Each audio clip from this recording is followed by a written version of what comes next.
je l'admets très facilement et je l'admets volontiers. En 35 ans d'écriture, j'ai tout appris des enfants.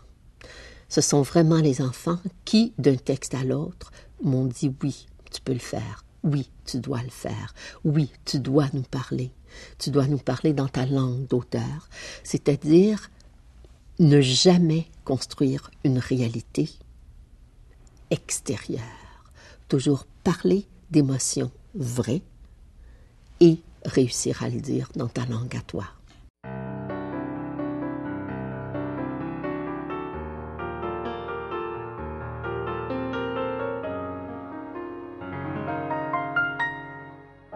J'ai toujours écrit en me mettant vraiment à la place des enfants et en regardant le monde à partir de la hauteur de leurs yeux.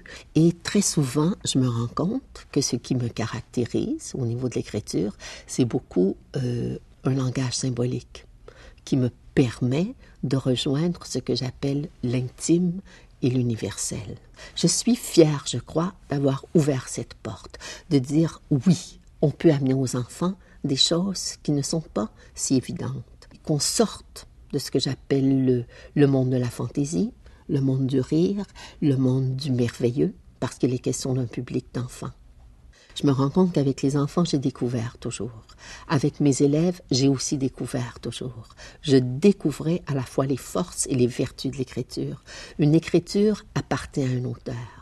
Il n'a pas le droit de la déguiser. Il n'a pas le droit de la réduire à des évidences.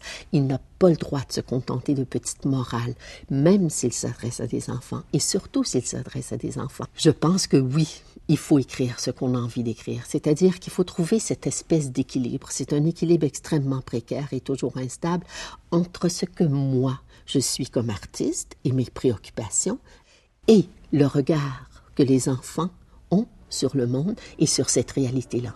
C'est une pratique très étonnante, très complexe.